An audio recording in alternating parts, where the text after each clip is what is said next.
The broadcast is now starting. All attendees are in listen-only mode.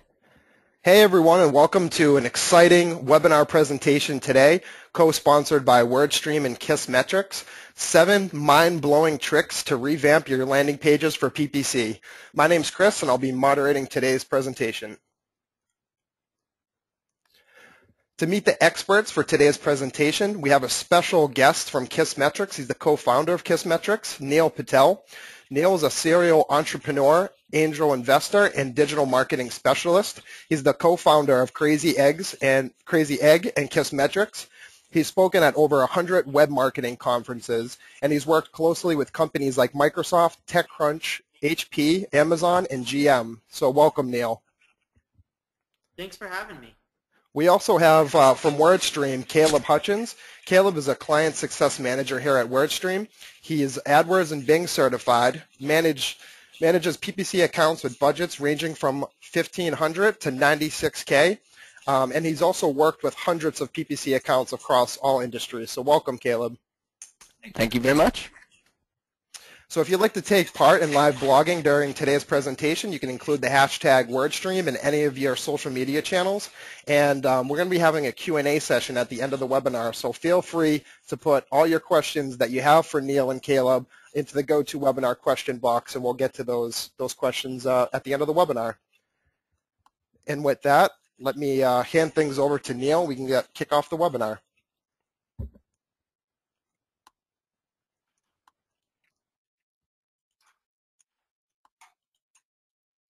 All right, so we're going to go over 7 main tricks, and I'm going to start off with the first trick.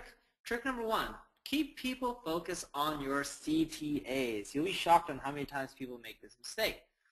So when you're actually trying to maximize your click-through rate, and on a side note, I don't know if I have controls. Let's see. I'm unable to go to the next slide.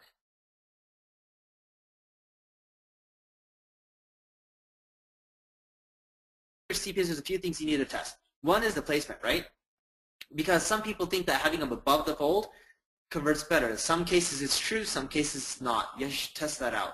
You also want your CTAs relevant to the keywords. So for example, if you're bidding on the keyword auto insurance, right? You want your CTA, you want to test something like get my free quote now, right? Because that's relevant to the keywords you're bidding on, instead of just using call to actions like next. Because next isn't necessarily related to what the user is searching, what they're trying to do. You also want to make sure your CTAs pop, so you could like test colors. For example, if your website color background is orange and you have orange everywhere, making your CTAs orange isn't necessarily the wisest idea. Why? Because orange blends just right in. They won't stand out, right? But if your site is white and you have orange CTA, it's going to stand out, especially if you don't use orange anywhere else on the site. You also want to focus people's attention. So a lot of times when people are driving pay-per-click traffic to a landing page, it's like, yeah, I'm going to sell them this and that, and you know they have A, B, C, Y, and D. They have all these products. What ends up happening is it's like that little kid in the candy store. They don't know what to buy or what to do next. So by limiting things to one call to action, one product, one action that you're trying to take them, you're going to actually get more sales. And I'm going to actually show you an example on the next slide of a company, Team Treehouse, and the results they got. So if you look at this, Team Treehouse decided to do something with their landing pages, which they had their call to action scroll with the user. So if you scroll down, that sign up button scrolled with you. As you can see, that bar's covering some of the other buttons on the web page, like Explore. But the sign up button continues to scroll. When they tested this out, they were able to increase the conversion by 138%. That's not that bad.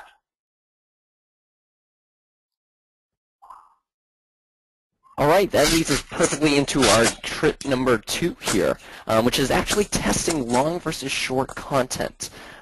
As we kind of go into this, you might have heard a lot of people say that it's best practices to kind of be concise, you know, have kind of short, simple content available for people to scan through. It's actually better to kind of figure out what works best for you in a lot of ways, and in some contexts, is long content actually works best. One of those scenarios is actually for bigger asks. So say you're kind of offering a software, it's maybe a longer cycle sale, or it's a bigger asking price. This really proves proves to be more effective in kind of engaging and kind of nurturing them through that process. So long-form content also tells a great story. I know I see it work quite well with particularly in emotional contexts. I have a few clients that actually work in kind of the physical space. And when some people are battling kind of health issues, longer form content has led to kind of increases of around 30% in comparison to kind of the shorter forms that they might have or shorter content on the page. You really want to make sure to tie that content back into your PPC terms or keywords. As well. This relates to, of course, quality score, and more importantly, the big picture of relevance. As you're guiding these people through your ads, you're reaching them for when they're on that pinnacle time of searching for your product or service. You really want to kind of represent what they were searching for on your landing page so it looks familiar and they're ready to kind of take action. One great example of this might be the comparison kind of in our sector where we're dealing with more small businesses. If you're talking with a business owner in comparison to kind of a marketing manager within an agency, the vernacular is going to be a little bit different, and the terms they use are going to change. So you definitely want to make sure that that content is kind of speaking specifically to each of those personalities. And whether you're using that long or short copy, you really want to hone it in around some of the objections that they might have. So answer some of the questions that they might be looking for, or if there are any obstacles that you might see in the way. Again, if you're talking to an owner there, price point might be a huge concern. So instead, you can frame the conversation there and focus in on how much value you will end up delivering to them, and then that kind of makes that objection obsolete. Another great one is, of course, using that price point example, a kind of money-back guarantee. It's a very kind of simplistic but great example of highlighting how you're eliminating risk from the conversation. If you're offering a money-back guarantee, there is really no risk for them to sign up and give your product or service a shot. One great example, kind of visually, that we have here is a very clear representation of kind of the control versus the longer form copy here. We're kind of guiding them through, nurturing them through that conversation and kind of educating them at the same time. You can see it's increasing those conversions around 30% and has a huge impact. Cool. For trick number 3, optimize your PPC pages for SEO. Right? So when a lot of people are actually taking their landing pages, what ends up happening is they're just creating landing pages for PPC. But the thing is you can have landing pages that are both targeted for pay-per-click, and they rank well on Google, they get more traffic, and they also bring in additional sales. So if you're trying to optimize your PPC pages for SEO, there's a few things that you should do. Number 1, you should optimize your code. You should optimize your code for SEO, right? Such as heading tags, title tags, meta description, using Google authorship. All of those things help, right? You also want to create good content. So a lot of people will create landing pages that have mediocre content just trying to make a sale, but if you also educate and provide a lot of value on that landing page, people may share it on social media sites, right? They want to tell their friends about it.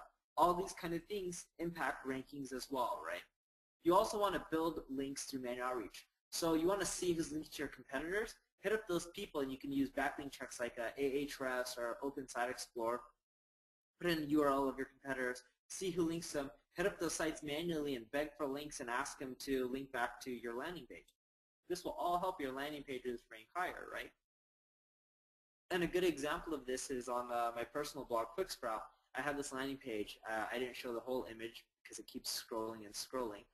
I used to just use it for paid traffic, so from media buys to YouTube ads, etc.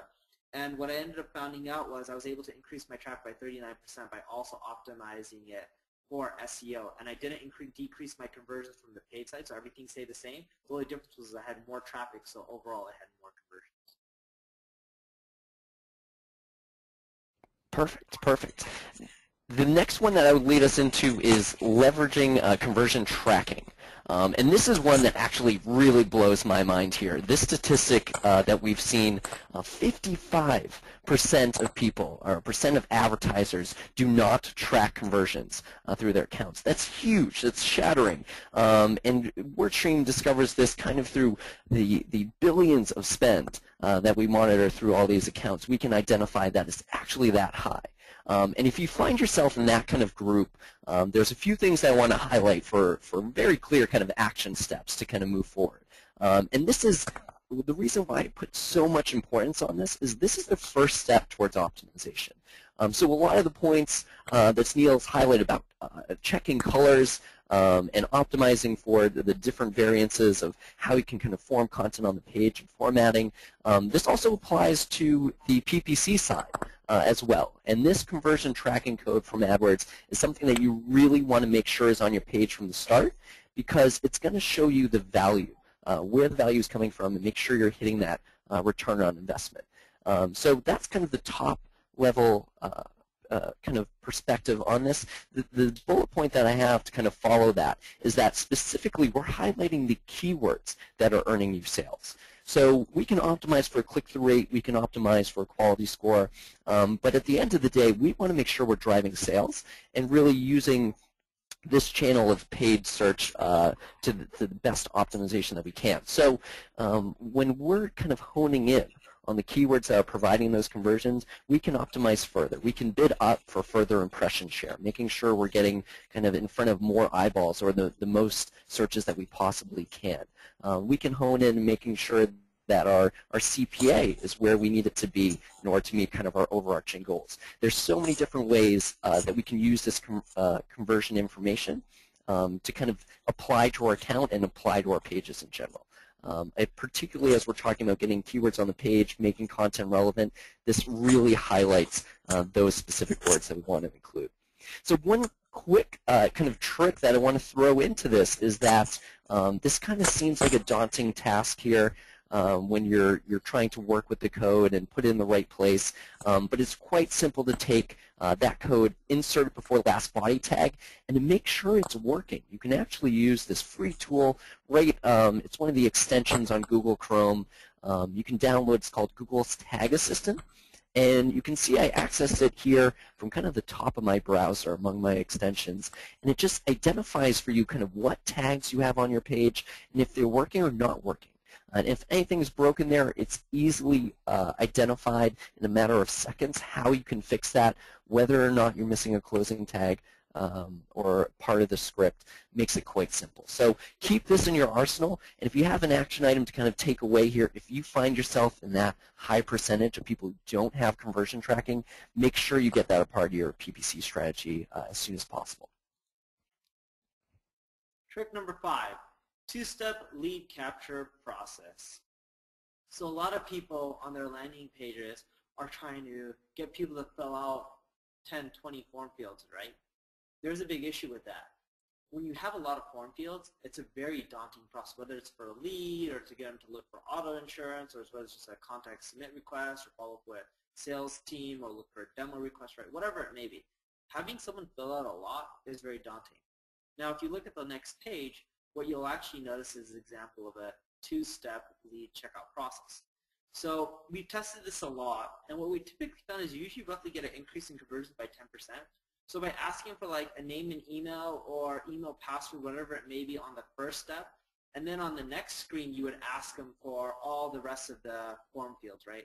Their company size, form budget, whatever it may be. By doing that, people psychologically think, well, I already gave you my email address and name, might as well give you the rest of the information. Sure, you may get some drop-off, but what you'll end up finding is you should get at least a 10% lift is from what we've tested. So in your landing pages, don't try to get the world of information from people. Just ask them for some basic questions and then ask them for more. Because people don't mind giving you more after they're giving you some basic information because they already feel somewhat committed, right? You're pretty much making someone do a commitment before asking them for the world. So that's something that you guys should definitely test out. What may work for you may not work for someone else, right? I've always seen this test work, but again, it may not work for you, but in most cases it should. That's a great example, and I think we have another one included, and maybe in this section as well, to highlight some of those differences and kind of how it works for some and how it works for others. One of the trick number 6 that I just want to highlight is kind of knowing where you stand, and there's a few variances here that I want to highlight quickly. So a part of this is there's a few different tactics kind of gauge where you stand beyond conversion tracking code. The first one that I would recommend, kind of in this execution as you're kind of testing, you're altering different things, trying out some of these colors and variables here, I would highlight for some of the maybe email marketers that are on, you might be familiar as you're kind of testing emails, particularly the A and B tests that you might be performing. You might send your communication to 10% of your list, and then send a different version to the another 10%, and then once you've kind of deduced which one performs better, gets you that higher conversion, then you send the higher performing one to the rest of your 80%. I would encourage you to try the same strategy in PPC as well. As you're starting to practice kind of different calls to action, or you're highlighting, like honing in on one specific call to action versus your old kind of legacy, if you will, landing page, try rolling it out. Maybe start with kind of a mid-tier ad group that has kind of medium volume there, or just kind of start with one ad group within a campaign and try to see if you can figure out what works best to kind of roll out through the others. I would also encourage you to try different types of media. So we're talking about kind of different things that you can include on page to engage. Video has been kind of a huge difference. So we're going to go through some of these examples here. The third one that we'll get to in a second is just make sure you're measuring those results specifically. And we have a quick tool that's free and available for you to test out after this. So I was talking about A and B tests, and kind of an example here. Neil had a great one with the two-step, and we kind of had another example in our own realm here of a different improvement. So as you can see kind of with the version A on the left, we had this kind of enter now button where it was just kind of sending to it the next step, kind of the form page. But to Neil's point, we weren't really getting them committed. We weren't getting them really engaged. So we included that email address field, and that got people really engaged. They're kind of committed, as you highlighted. And we saw 128% improvement from the conversion here of people starting and completing, moving through the kind of entry form here. So that was huge, and absolutely incredible experience that we had on our end, just with that little variable. The next example here, again with media, I want to highlight kind of a few specific ones that we had, particularly if you find yourself as kind of a brand that has some really visual, engaging content. I have this example of Freeboard at the bottom here. If you happen to see some of their videos on their landing pages for this consumer product, they highlight these guys doing these amazing adventures across Europe and California, cruising down these hills and beautiful, beautiful streets, and it really engages people and kind of drives them through, gets them kind of engaged in the conversation, and ends up producing some conversions here. We also have different variances of even images, trying to highlight attention to whether the creative product that you're offering or kind of the different offers that you have for services. So definitely try out different picture combinations, different sizes, and certainly video. And then finally, what I want to highlight here as far as the measurement would be this great tool. It's actually a beta tool that we're starting to release here, and it's a landing page grader.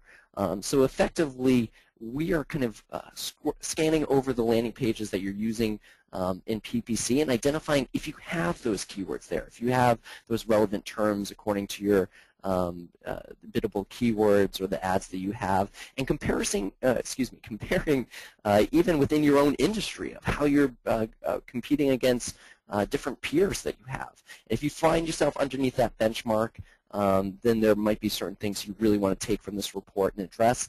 If you're doing above in certain areas, maybe you can find what you're doing on that page and apply it to the others. So I highly encourage you maybe to check out this link here after the webinar and explore some of that information.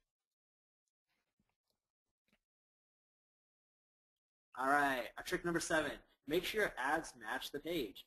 So it's kind of actually funny in which a lot of people will take ads and they don't actually blend with the page. If you're going to do ads, like what we have right at Kissmetrics, we'll make sure that our copy for ads is relevant to the page. So you want to use the keywords within your ads, also within your landing page copy. We found that this typically helps boost your conversion rate. You also want to test the placement of your keywords.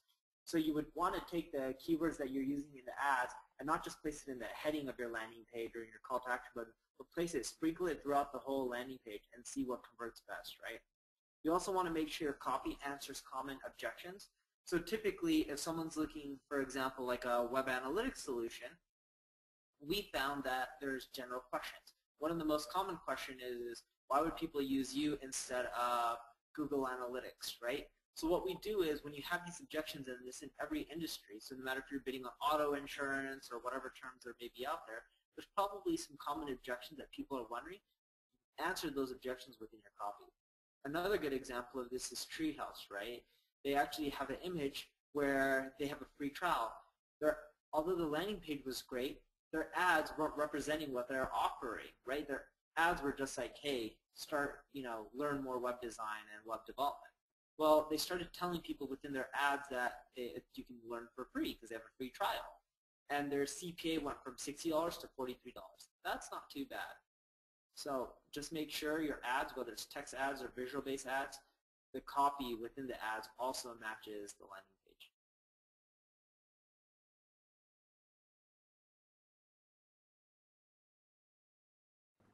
Thanks, Neil, and thanks, Caleb, for sharing your insights today. I'm just going to launch a poll question here for everybody.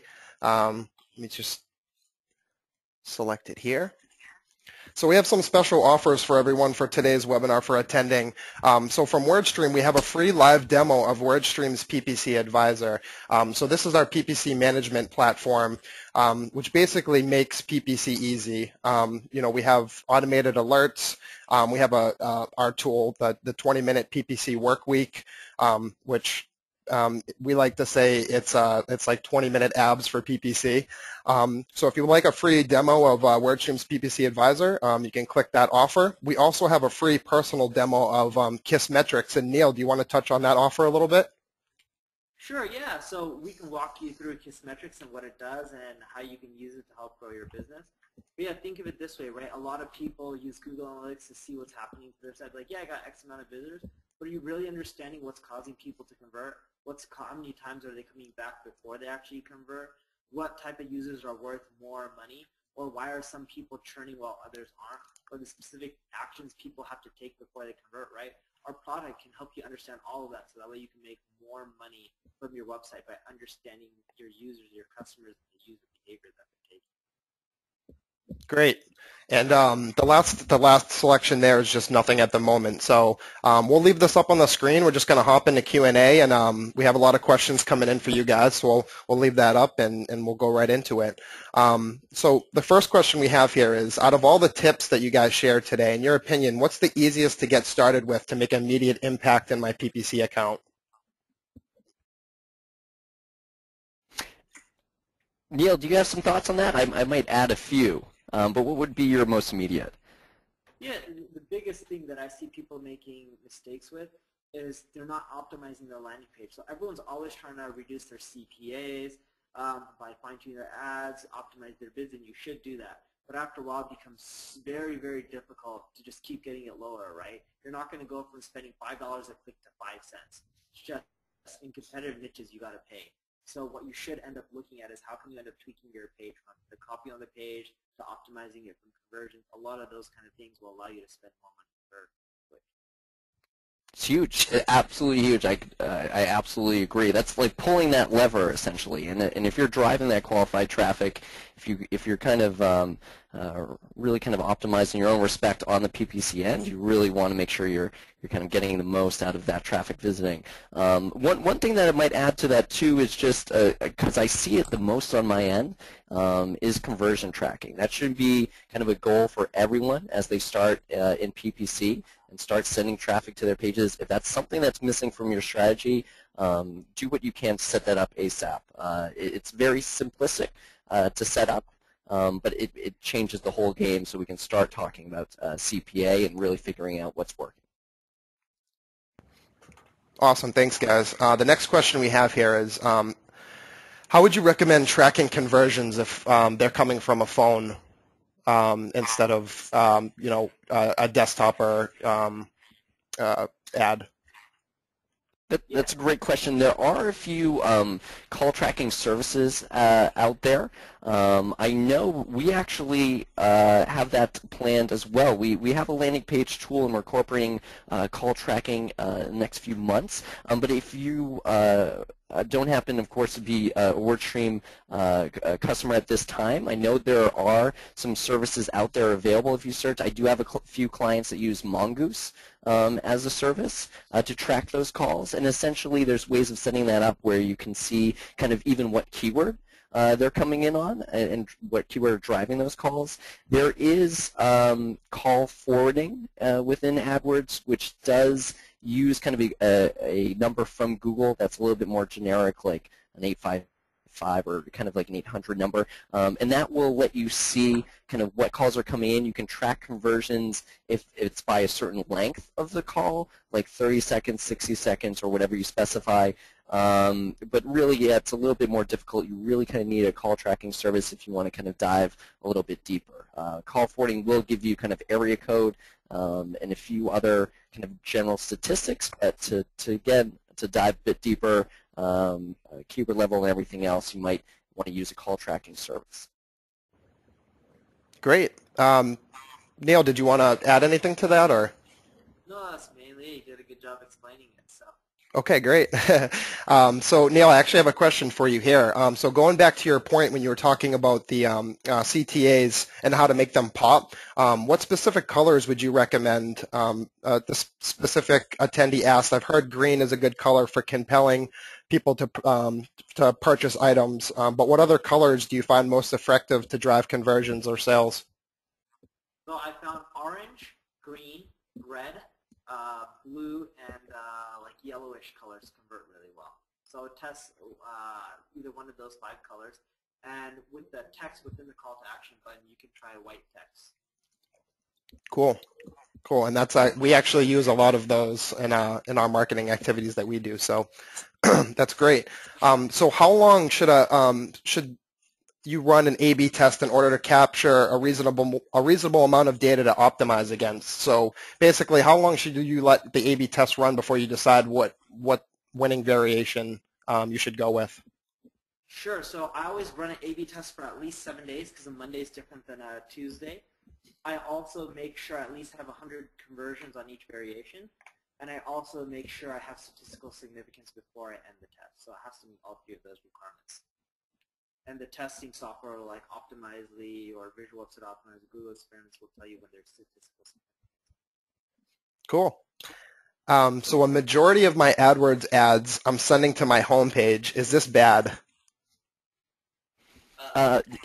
It's not ideal. It's definitely not ideal. I have seen some instances where a lot of conversions, for instance, like a global client that happens to sell bean bags sees a lot of conversions on the exact match for bean bags. And his homepage happens to be a nice little layout of kind of the different categories. But I wouldn't recommend it. If you can get more specific and granular to what they're actually searching for, I think it might actually benefit you as far as cost. Because you're honing in, you might have a more specific keyword there. For the example of bean bags, we actually hone in on like outdoor bean bags or actually pool bean bags and things like that, where the keywords, since they're a little bit more specific, we can match them more specifically. They'll tend to be cheaper, and we're also more likely to convert because we're directing them right to the page that's speaking about that. Again, the idea with all this is kind of like relevance. We're trying to capture or deliver them the most relevant message at the most relevant time. And for different categories or different services, if you can send them to a particular page that's directly focused on that and highlighting that kind of one call to action that Neil is identifying there, that's huge, and they're going to be far more likely to convert. Great. And kind of going back on your call to action slide, Neil, what words or phrases in your experience show the best results for getting attention to ads? Yeah, you just have to test it, right? So if you're using a generic call to action, I found that get into access gets clicked a lot, but you just got to end up testing it. Usually the call to actions that work the best are the ones related to the ads or the product or the service. So for example, Crazy Egg, our call to action that works the best for ads, whether it's text-based or image-based, is typically show me my heat map. But people use Crazy Egg to see heat maps, right? So it's like it has to be related towards the actual product. Cool. Caleb, you want to touch on anything there? Or? No, that's perfect. That's fantastic. Great. So the next question we have here, what's the best way for me to track and measure the performance of my landing pages? Are there any recommended tools that you can recommend? So if you're trying to track the conversions of your landing page, you can use Google Analytics, you can use Kissmetrics. With Kissmetrics, we can actually even pull in revenue when you're doing a lot of A/B testing stuff, so that way you can actually see not just which one's converting better, but which one's making you more money. But yeah, the possibilities are endless. If you have a big budget for analytics, you can also use Adobe's digital marketing suite, right, which used to be called Omniture. Great. So we're kind of speeding through the presentation here, so I think we'll keep it short today. But so I think we'll squeeze in one last question here. So what advice do you have for a small business that provides services and they're not selling products? Are there any sort of optimization tips that you can provide that you can recommend for that sort of business? Yeah, what I've seen on mine is typically the same as when I talked about the lead stuff. So you can use roughly the same stuff as anyone selling product as a service. The only difference is when you're selling services, usually phone calls or lead forms. Keep the lead form short. Do 2 or 3 step lead forms versus 1-step lead forms. When someone only fills out partial lead forms like the first step but not the second step, create an email drip sequence that sends them out emails and tries to convince them to fill out the rest, right? So doing some of those things will help you maximize your revenue. Great. So thank you, everyone, for joining us today. Let me just bring up the last slide here. Sorry, just having a little technical difficulty. So yeah, thank you, everyone, for attending WordStream and Kissmetrics webinar today. And thank you, Neil, for joining us today and sharing your insights. And thank you, Caleb, for everything you presented today. If you would like to benchmark your AdWords landing pages, you can check out our free tool at wordstream.com/landing page. Also, if you missed on that poll question to get a personalized demo of Kissmetrics, you can get that at grow.kissmetrics.com/webinar-39-demo. And I also included Neil and Caleb's contact information up on the screen here if you guys have any additional questions for them. But again, thank you, Neil, and thank you, Caleb, and everyone, thank you for joining us today, and have a great day.